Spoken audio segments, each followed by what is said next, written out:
하실 때에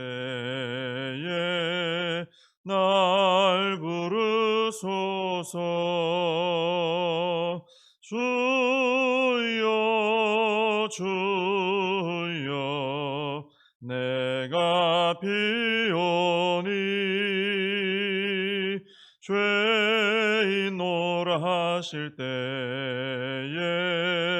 날 부르소서.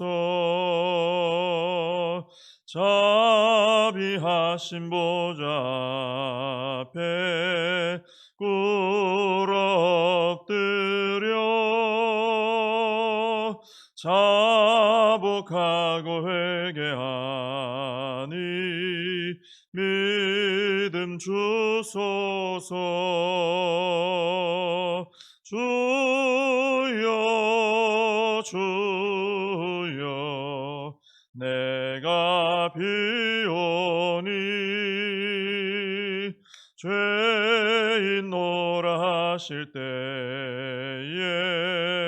날 부르소서. 주의 공로 의지하여 주께 가오니 상한 마음을 고치시고 구원하소서. 주여 주여 내가 비오니 죄인노라 하실 때에 날 부르소서. 만복 근원 우리 주여 위로하소서. 우리 주와 같으시니 어디 있을까. 주여 주여 내가 비오니 죄인노라 하실 때에 날 부르소서. 아멘. 사도신경으로 신앙 고백하시겠습니다. 전능하사 천지를 만드신 하나님 아버지를 내가 믿사오며 그 외아들 우리 주 예수 그리스도를 믿사오니 이는 성령으로 잉태하사 동정녀 마리아에게 나시고 본디오 빌라도에게 고난을 받으사 십자가에 못 박혀 죽으시고 장사한 지 사흘 만에 죽은 자 가운데서 다시 살아나시며 하늘에 오르사 전능하신 하나님 우편에 앉아 계시다가 저리로서 산 자와 죽은 자를 심판하러 오시리라. 성령을 믿사오며 거룩한 공회와 성도가 서로 교통하는 것과 죄를 사하여 주시는 것과 몸이 다시 사는 것과 영원히 사는 것을 믿사옵나이다. 아멘. 예레미야 48장 11절부터 25절까지 말씀을 보시겠습니다.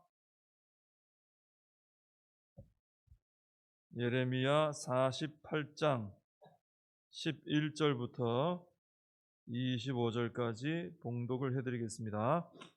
모압은 젊은 시절부터 평안하고 포로도 되지 아니하였으므로 마치 술이 그 찢기 위에 있고 이 그릇에서 저 그릇으로 옮기지 않음 같아서 그 맛이 남아있고 냄새가 변하지 아니하였도다. 그러므로 여호와께서 말씀하시니라. 날이 이르리니 내가 술을 옮겨 담는 사람을 보낼 것이라. 그들이 기울여서 그 그릇을 비게 하고 그 병들을 부수리니 이스라엘 집이 베델을 의뢰함으로 수치를 당한 것 같이 모압이 그못으로 말미암아 수치를 당하리로다. 너희가 어찌하여 말하기를 우리는 용사요 능란한 전사라 하느냐. 만군의 여호와라 일컫는 왕께서 이와 같이 말하노라. 모압이 황폐하였도다. 그 성읍들은 사라졌고 그 선택받은 장정들은 내려가서 죽임을 당하니 모압의 재난이 가까웠고 그 고난이 속히 닥치리로다. 그의 사면에 있는 모든 자여, 그의 이름을 아는 모든 자여, 그를 위로하며 말하기를 어찌하여 강한 막대기 아름다운 지팡이가 부러졌는고 할지니라. 디본에 사는 딸아, 네 영화에서 내려와 메마른 데 앉으라. 모압을 파멸하는 자가 올라와서 너를 쳐서 네 요새를 깨뜨렸음이로다. 아로엘에 사는 여인이여, 길 곁에 서서 지키며 도망하는 자와 피하는 자에게 무슨 일이 생겼는지 물을지어다. 모압이 패하여 수치를 받나니 너희는 울면서 부르짖으며 아르논 가에서 이르기를 모압이 황폐하였다 할지어다. 심판이 평지에 이르렀나니 곧 홀론과 야사와 메밧과 디본과 느보와 벳디블라다임과 기라다임과 벳가물과 벳무온과 그리옥과 보스라와 모압 땅 원금 모든 성읍에로다. 모압의 뿔이 잘렸고 그 팔이 부러졌도다. 여호와의 말씀이니라. 아멘. 계속해서 이제 모압에 대한 심판의 말씀이 나오는데 11절에 보시면은 모압은 젊은 시절부터 평안하고 포로도 되지 아니하였으므로 마치 술이 그 찢기 위에 있고 이 그릇에서 저 그릇으로 옮기지 않은 것 같아서 그 맛이 남아있고 냄새가 변하지 아니하였도다. 이런 말씀이 11절에 나옵니다. 이것은 이제 모압이 초창기부터 외세 침략도 없고 그래서 포로로 끌려간 적도 없고 그럼 나라가 평안하겠죠. 평안했다. 이것을 술에 비유를 해서 설명을 한 것입니다. 여기서 말하는 술은 이제 포도주를 말하는 것인데 이 모압은 포도주 생산으로 굉장히 유명했다 그럽니다. 근데 포도주는 이 한번 담가 놓았을 때 이 그릇에서 저 그릇으로 자꾸 이렇게 옮기지 않고 오랜 세월 그대로 이렇게 찢기가 가라앉고 하는 그 상태로 그대로 가만히 둬야 제맛이 난다고 합니다. 근데 모압이 바로 그랬다는 거죠. 그런 포도주처럼 오랜 세월 뭐 이게 자꾸 뒤집어지는 거 없이 평안하게 지내왔다. 그것을 이제 묘사하고 있는 것이죠. 그런데 이 11절 말씀에는 또 다른 의미도 있습니다. 모압이 오랜 세월 평안하게 지내왔다. 이 의미 외에 또 뭐가 있냐면은 모압이 오랜 세월 이렇게 평안을 누려왔으나 그들의 교만과 악행도 오랜 세월 그대로 유지되어 왔다. 이런 의미가 포함되어 있어요. 그러니까 좋은 의미, 그러니까 평안, 전쟁도 없고 포로로 끌려가는 것도 없고 평안했다. 이런 의미도 들어있지만 근데 그 세월만큼이나 모압은 계속해서 지속적으로 악을 떠나지 않고 악행을 하고 우상숭배해 왔다는 거예요. 그런 의미도 포함되어 있습니다. 그래서 12절 말씀이 그러므로 이렇게 시작을 하는 것입니다. 모압이 이렇게 오래 묵은 포도주처럼 평안하면서도 교만과 악행을 처리를 하지 않고 그대로 두고 계속해서 악에 머물러 왔기 때문에 12절 말씀에 나오는 것처럼 하나님께서 이제는 심판하신다는 거죠. 술을 옮겨 담는 사람을 보내가지고 오랜 세월 술 안 옮겨 담고 그대로 평화롭게 있었는데 이제는 바벨론, 술 옮겨 담는 바벨론 보내가지고 모압을 기울여가지고 그 그릇을 술을 다 쏟아붓고 그릇을 비게 하고 그 병은 부숴버리겠다. 심판을 얘기하는 것입니다. 이렇게 오랫동안 처리되지 않고 계속해서 유지되고 있는 교만 그리고 악행 이런 것은 하나님의 심판의 대상이 된다라는 것입니다. 그래서 결국은 더 이상 평안을 누리지 못하게 되는 날이 오게 된다라는 것입니다. 그러므로 우리는 교만한 마음, 우리 안에 그런 교만한 마음이 생기고 또 우리 삶 속에 악행이 생기고 악행을 자꾸 하게 되고 이런 죄와 관련된 이런 모습들이 내 삶에 자꾸 나타나면은 모압처럼 이렇게 오래 놔두면 안 되고 그 빨리 우리가 바로바로 처리를 해야 된다는 것입니다. 왜냐하면 이걸 처리를 안 하고 내버려 두면은 점점 이것이 많아지기도 하고 쌓이기도 하고 이러면서 내 삶에 악한 영향을 주기 때문이죠. 그래서 이런 악한 것들은 빨리빨리 처리를 해야 되는 것이죠. 그런 분들 있잖아요. 뭔가 좀 내 삶 속에 어떤 문제가 생겼을 때 조그마한 문제라도 생겼을 때 이거 처리하지 못하면 뭐 잠도 못 자고 불편해서 못 견뎌 가지고 빨리 이 불편한 문제는 빨리 처리하는 이런 분들 많이 계시잖아요. 근데 똑같습니다. 우리 성도는 그 무엇보다도 바로 이 교만한 마음이라든지 악행이라든지 불순종이나 우상 숭배, 하나님 싫어하시는 것들이잖아요. 이런 것이 내 삶 속에 있을 때 그걸 빨리 발견을 하고 그것을 굉장히 불편하게 여기고 속히 하나님 앞에서 해결을 해야 된다는 것입니다. 모압처럼 그걸 붙들고 있고 그 죄 가운데 앉아 있고 하면은 결국은 하나님께서 강제로 처리해야 될 때가 오기 때문에 우리 삶 속에 이런 것들이 자리를 오래 잡지 못하도록 들어올 수는 있어요. 그죠? 영향을 주고 이럴 수는 있습니다. 근데 그것을 우리가 빨리 처리하는 것이 지혜로운 모습이다. 이렇게 볼 수 있겠습니다. 13절에 보면은 이스라엘 집이 베델을 의뢰함으로 수치를 당한 것 같이 모압이 그못으로 말미암아 수치를 당하리로다 그랬습니다. 베델은 이제 잘 아시는 것처럼 이제 북이스라엘에서 금송아지 세워놓고 숭배했던 장소입니다. 베델은 그래서 북이스라엘은 이렇게 금송아지 세워놓고 우상 숭배하다가 망한 나라죠, 사실은. 근데 모압 역시 그렇다는 거죠. 모압 역시 그모스라는 우상으로 말미암아 수치를 당하게 된다. 이런 말씀입니다. 근데 이 말씀 볼 때 참 안타까운 것을 발견하게 되죠. 뭐냐면은 지금 하나님의 택함 받은 백성 이스라엘하고 모압이 동급으로 다뤄지고 있잖아요. 그죠? 뭐 모압은 우상을 숭배하더라도 이방 나라니까 그럴 수 있겠다 할 수 있지만 북이스라엘, 이스라엘은 그래서는 안 되는 거 아닙니까?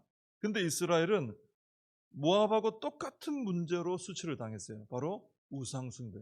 하나님 자녀가 그래서는 안 되는데 이방 나라하고 똑같이 살다가 망했다는 것입니다. 이방 나라하고 다를 게 하나도 없었다는 거죠. 이것은 우리가 잘 아는 말로 바꾸면 이스라엘이 한마디로 말해서 거룩하지 못했다. 이렇게 볼 수 있습니다. 거룩하다는 것은 우리가 잘 아시는 것처럼 구별된다, 구별된 것이다 이렇게 잘 알고 계시지 않습니까? 근데 이스라엘은 구별이 안 되는 거예요. 모압이나 이스라엘이나 똑같이 우상 숭배하다가 똑같이 망하는 이런 일이 있었다는 겁니다. 성도는 거룩해야 되죠. 거룩한 것이 성도의 생명 아니겠습니까? 세상과 구별되는 다른 면이 분명히 있어야 됩니다. 예수님 믿고 구원받으면 그런 부분이 있어야 되죠. 그냥 우리가 단지 겉으로 보이는 뭐 성경책을 들고 다닌다든지 뭐 주일이면 교회를 왔다가 또 간다든지 이런 부분뿐 아니라 어디서 우리가 이 거룩함이 드러나야 되느냐 하면은 세상 사람들하고 섞여서 살아가고 있는 그 삶 속에서 이 거룩함이 드러나야 이제 그게 진짜 힘이 있는 거룩함이 될 수 있겠죠. 우리끼리 있을 때는 거룩하기가 편하잖아요, 그죠? 그런데 세상 속에 섞여서 같이 살아갈 때 드러내는 게 쉽지 않잖아요, 사실. 근데 거기서 우리가 다른 면들을 좀 드러낼 수 있어야 된다라는 것입니다. 그래서 우리가 사랑이 없는 곳에 사랑을 심고 드러내고 또 용서가 없는 곳에 용서를 심고 드러내고 또 이 분노와 이 좌절이 얼마나 이 사회 속에 가득합니까? 이런 사회 속에서 우리가 하나님 안에 성령 안에서의 그런 기쁨과 또 소망의 그런 모습들 우리가 좀 드러내 줘야 되고요. 또 이 세상에는 거짓과 속임이 얼마나 만연합니까? 뭐 모든 세상에 뭐 모든 오가는 말들과 이런 모습들이 다 거짓인 것 같아요. 다 속임이고 도대체 믿을 수가 없고 이런 모습들이 굉장히 많죠. 근데 우리 성도는 이런 세상 속에 같이 섞여 살아가면서도 성도는 진실함을 드러낼 수 있어야 된다라는 것입니다. 그리고 세상은 어찌하든지 뭐 불법을 행하든 어찌하든 밟고 올라서서 내가 높아지고 내가 섬김 받는 게 최고입니다. 근데 우리는 이런 세상 속에서도 우리가 낮아져서 섬길 줄 아는 이런 주님을 따라가는 모습을 보여줄 수 있어야 되고 또 세상의 불의와 불공정이 얼마나 가득합니까? 근데 우리 교회 또 우리 성도는 이런 세상 속에 같이 섞여 살아가면서도 우리는 하나님의 백성답게 정의와 또 공의를 행하고 드러낼 줄 알아야 된다라는 것이죠. 세상과 똑같은 모습으로 이스라엘은 망했어요. 우상 숭배하다가 모압도 우상 숭배, 이스라엘도 우상 숭배. 전혀 거룩한 모습이 없었다는 거죠. 그런 모습이 아니라 우리는 이 세상 속에 살아가면서도 주님 말씀처럼 소금 역할, 빛 역할 잘하면서 거룩함을 통해 영향을 끼치며 살아가야 될 줄로 믿습니다. 14절에 보면은 모압이 스스로 말하기를 우리는 용사다, 능란한 전사다, 아주 익숙한, 아주 전쟁 잘하는 전사다, 이렇게 자랑했다고 했습니다. 그리고 17절에 보면은 모압에 대해서 묘사하기를 강한 막대기, 아름다운 지팡이라고 했습니다. 그리고 18절에 보면 모압의 수도인 디본에 대해서 말하기를 내 영화에서 이런 표현을 했습니다. 그러니까 디본이라는 것이 모압이 매우 영화로웠다, 이런 말씀이 되는 것이죠. 이렇게 모압은요, 강하고 전쟁에도 능하고 또 다른 나라에서 바라볼 때 아주 흠모할 만한 그런 아름다움도 있고 영화를 누리는 이런 나라였습니다. 그런데 14절에 보면 이 모든 것이 뒤집어지죠. 모압은 더 이상 용사라, 능란한 전사라 부를 수 없게 되고 재난과 고난을 당해서 황폐하게 되고 부러지고, 그리고 18절에서 보면 모압의 수도 디본을 향해서도 디본에 사는 딸아 내 영화에서 영화로 왔는데 거기서 내려와 메마른 데 앉으라, 이렇게 말합니다. 완전히 뒤집어져 버리죠. 여기 메마른 곳이라는 것은 생명이 없는 사막을 의미하기도 하고요, 또 더러운 오물을 의미하기도 한다고 합니다. 영화로운 자리에 앉아있던 모압, 빛나던 이 모압, 다 부러워하던 모압이 메마른 사막에 떨어지고 그뿐 아니라 오물더미에 주저앉게 된다. 하나님의 심판으로 그렇게 된다는 거죠. 이런 일을 통해서 모압은 20절에 나오는 것처럼 수치를 당하게 되는 것입니다. 그 수치는 21절에서 24절에 나오는 것처럼 모압의 모든 원근 성읍에 다 미치게 됩니다. 모압 전체가 고개를 들 수 없는 수치를 당하게 된다는 거죠. 25절 말씀처럼 모압의 힘을 상징하는 뿔이 잘렸고 팔이 부러졌기 때문입니다. 과거에 엄청 자랑했던 것들, 우리 용사다, 우리 이렇게 아름답다, 영화롭다 했던 게 하나님의 심판 앞에 다 무너지고 수치스럽게 되어버린 겁니다. 이렇게 모압처럼 교만을 버리지 않고 악행을 버리지 않고 있으면은 모든 영화를 다 상실하게 되고 수치를 당하게 된다라는 것입니다. 이것은 모압은 이방 나라이긴 하지만 성도인 우리에게도 주는 교훈이죠. 성도는 어떻습니까? 성도라는 존재는 매우 존귀하고 영화로운 존재입니다. 우리가 참 주님 안에서 얼마나 복되고 영화로운 존재인지 몰라요. 얼마나 존귀한 존재인지 몰라요.